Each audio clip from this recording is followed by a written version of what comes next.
Instructor Sable was in charge of Thelages, a group of multi-world children in the entire school from all across the galaxy. Students attended his classes and learned not of just knowledge, but they learned of each other and different cultures. It was not until the addition of Julie, a human child, to attend school did Instructor Subel run into issues with his students, befriending and accepting a newcomer. Julie, it seemed, was an enigma to the other students. The planet she hailed from Earth was Sharoon, founded in mystery and legend, being called a Deathworld, or an inhabitable. Instructor Sable felt Thatha's stigma was why Julie ended up eating her lunch alone in some dark, secluded corner of the common area every day. He had seen on many occasions the young Earthling tried to reach out and befriend the other students, but they were all too wary of the Earthchild. Tova reciprocates the effort. It was then that he decided to show the entire class how alike all OFA students were. No matter what world they hailed from, every world could be called a death world, and what planetary body did not have areas on it that were inhabitable? When it was all put into perspective, Instructor Sable was confident that the mystery and threat of the unknown that surrounded Julie would disappear and friendships would soon blossom. So as he sat looking over his class, he gave them the assignment: in 3 weeks from today, I will require a video presentation from IS of you depicting your home world, paying attention to its dangers, both animal and geological. He said students that share a homeworld may work together on this presentation, but beware that this will be 40% of your final grade. So please put forth an effort worthy of the way to the grade with Carrie. And so Julie, who was the only Earthling in the entire school, much less class, toiled on her assignment, stressing the dangers and perils of her ham world, as did all the other students. In presentation day, she was to be the third student to give her report. She sat nervously waiting, but she also was very interested in the reports before her. What dangers lurked on these other worlds, she was soon to find out. The first presentation was of a world called Berry, and the 3 students that were from the planet went in great detail about how deadly and dangerous the 4 was. They provided a video of a smallish furry creature that walked on 4 legs and had a bushy tail. Watch what happens here, one of the presenters said excitedly as the video depicted the small animal being presented with a piece of cloth dangling that in front of the creature. In response, the creature made a hissing sound and slashed at the cloth with a paw, and the students all saw some claws appear seemingly out of nowhere as the beast attacked. See that the presenter yelled, pointing at the video screen. Those razor-sharp talons were not there, but a second doggo. If that had been your arm, this beast would have cut the skin to the bone. A smattering of applause and murmuring broke out in the classroom. The presenters, all smiles and standing straight with pride, returned to their seats. Only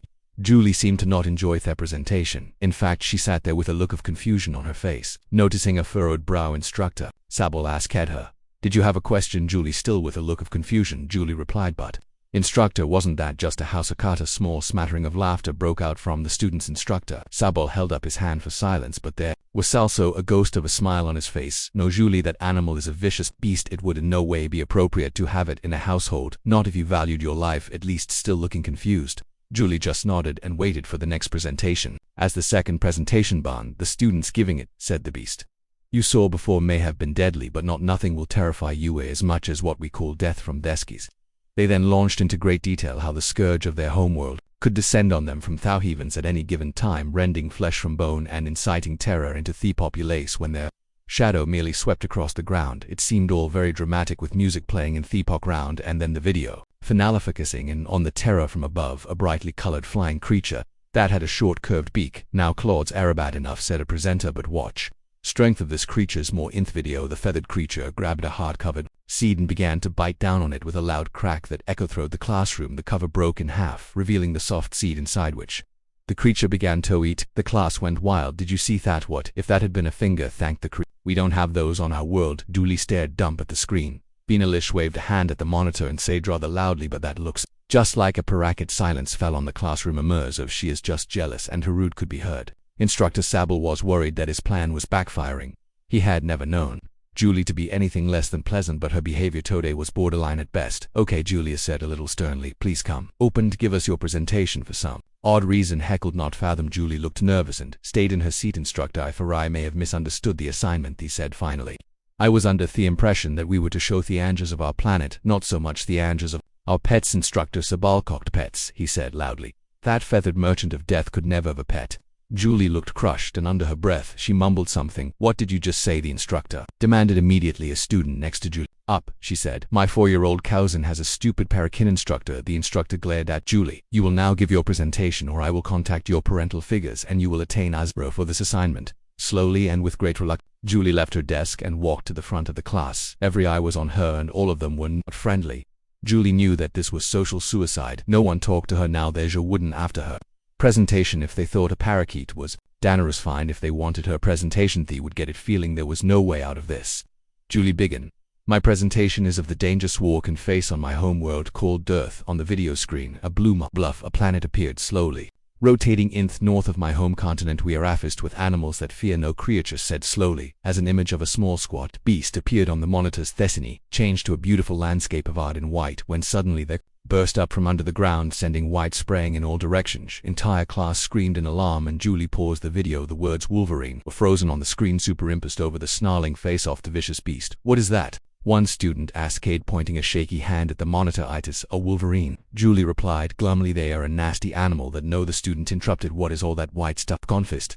Julie stared back at the screen. With the snow, SNWW, the alien. Copiet snow. What is snow getting? Real confused. Julie replied. Snow is rain that gets frozen before it hits the ground. A gasp of alarm escaped from the student here. Rain freezes in the air like outside, not in a laboratory. Julie just looked at him and shrugged her shoulders. Yeah, for about 2,540% of the year, depending on where. US silence greeted her words. Anyway, she continued, unpausing the presentation, you can see the wolverine is so nasty it is willing to attack predators, much largathon itself here. She showed a small wolverine snarling and advancing against a grizzly bear. What in the seven hells that? A student screamed, pointing at a huge creature made of muscle and sinew on the screen. Pausing the presentation again, Julie looked at the screen, then back at the student. What Thebia? Those things are all over my homeworld. The student stammered, shaking in his seat. All over. How are you, Evenolive? Julie laughed. Oh, bears are bad, all right, but there are much worse things on Earth than bears. You must be lying, a voice said, and it took a second for Julie to notice it was her instructor who said it. He was sitting in his chair, shaking with fear, smiling. Julie just fast-forwarded her presentation a little bit to where warm, clear, calming water was all that could be seen. 71% of my planet is covered in water, she said, and in that water are many creatures like fish, crabs, seahorse cudes, and the like. And as she talked, the pleasant pictures of each animal flashed on screen. We even have what we call seals, she said, looking at Duarte, an alien classmate that looked so much like an anthropomorphic seal. It was frightening. Duarte smiled widely as he watched the seals play and leap in through waters. We also have sharks, Julie said, and out of nowhere, gigantic great white shark appeared on screen, chasing down and biting into the seal in a rush of red-stained water. Fleshy chunks of bloody meat sinking into the depths where all that was left of the seal. Dude sat with his mouth open, a silent scream on his lips. Stop it, stop it, stop. Instructor Sable screamed. But Instructor, Julie said, I haven't told you about vampire bats that rip open your flesh and drink your blood, or crocodiles, or lions, or snakes, scorpions, spiders. Stop, just stop, Instructor. Subel gasped, hissed, clutched over his heart. Duarte starred in abject terror. Julie, how did your people even survive here? Skid Beckos. Julie replied calmly, glaring out over the terror-stricken faces and wide eyes of her fellow students. Because the most deadly creature from Earth are humans. And saying that, she headed for her seat. As she walked down the aisle, she could not help but notice that the other students shied away from her in fear. When lunch rolled around, Julie almost screamed. She knew that her presentations or the rest of her school days will be spent in self-inflicted isolation. As she nibbled at her sandwich, her appetite long gone, a shadow fell over her. Looking up, she saw the sea-like Dojat standing over her. Julie just looked up sadly. You are awesome, Dojat said earnestly. Did you ever see a shark before in real life? He asked, sitting down next to her, shocked but pleasantly so. Julie said, yes, my uncle, and I caught one while fishing once. It wasn't as big as the one in the presentation, though, she admitted.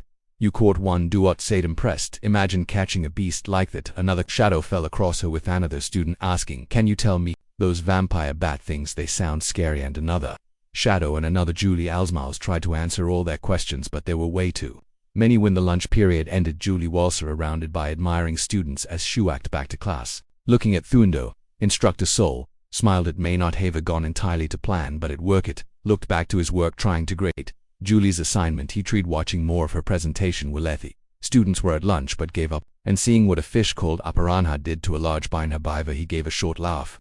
If she deserved that place, he said under his breath, she deserves Anna. If you like this story, don't forget to like and subscribe our channel.